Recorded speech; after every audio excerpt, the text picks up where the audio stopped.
Today, I want to talk about something that my brain seems to do differently to most people. But first, I'd like you to try something with me, if you'd like. First, close your eyes and picture a cat. What colour is the cat? Is it standing? Is it sitting? What position is the cat in? Can you see the texture of its fur, the expression on its face? And open your eyes.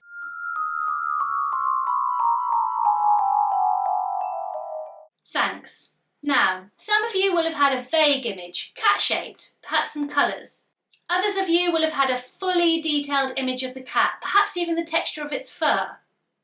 And most of you will be somewhere in between those two. Finally, a few of you, like me, will have had absolutely nothing. Yes, that's right. When I try to form a mental picture of anything, I get nothing.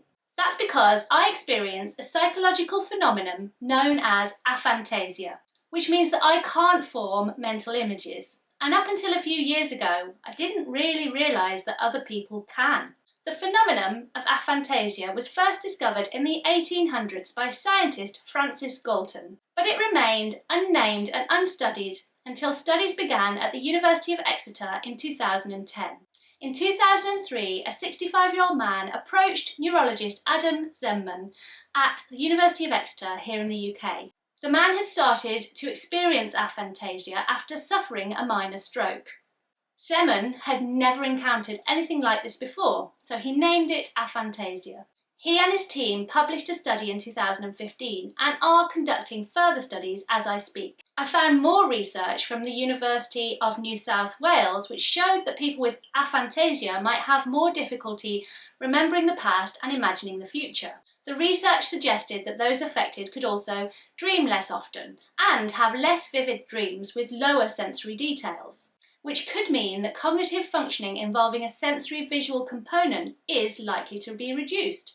This explains why those with aphantasia describe missing other sensory imaging, such as being able to hear music in your mind. I first realised I have aphantasia after reading a newspaper article about the study in around 2015. It was a real light bulb moment for me. It affects the way that I function in a number of ways, but like with many things, I thought that everyone experienced the world in this way until I realised they didn't. This happens a lot when you're neurodivergent, in multiple ways. An example of how this impacts me is that when I was pregnant with my children, I attended a pregnancy yoga class. The class would always end with us lying on the floor with our eyes closed, being asked to imagine a relaxing location. Well, that was the end of the exercise for me. I would close my eyes, see absolutely nothing, and feel frustrated that I wasn't doing it right. In fact, anytime anyone has ever asked me to close my eyes and picture something, I've always wondered why they would be asking me to do that, since it's clearly impossible. But it turns out that it's not. It's just impossible for me. Having realised that I experience aphantasia, I've been able to identify a number of ways that it affects my life. One of the most inconvenient is not being able to picture a route in my head. It takes me a really long time to learn even the shortest of routes, like the drive to a local friend's house or my local supermarket. This is because I can't imagine a route, so the drive ahead is just a blank void. Until it becomes automatic, I can't get there without sat-nav. Thank goodness for sat-nav. I recently watched a video on YouTube from an artist who has it. I'll link to that in the description box. She talked about how aphantasia impacts her ability to visualise something before drawing it, making it much harder for her to draw, in particular, landscapes, because she can't visualise where everything is going to go ahead of putting pencil to paper. Which made me realise that I didn't actually realise that people visualised before creating art.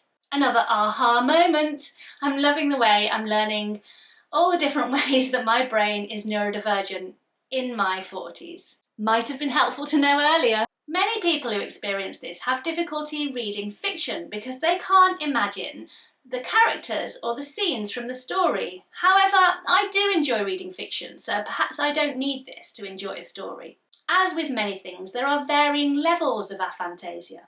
When I try to visualise, I get absolutely nothing, but I can hear songs in my head, so I wouldn't say that I have complete aphantasia, but pretty close. This week, I asked a friend to do the cat visualization exercise with me, and she got a vague outline of a cat filled in black. So she has some, but perhaps very limited ability to visualize in this way. Since research into the phenomenon is in its infancy, we don't know whether it's possible to improve your ability in this area. Some people are trying a technique called image streaming, which is where you examine your mind's visual images in great detail.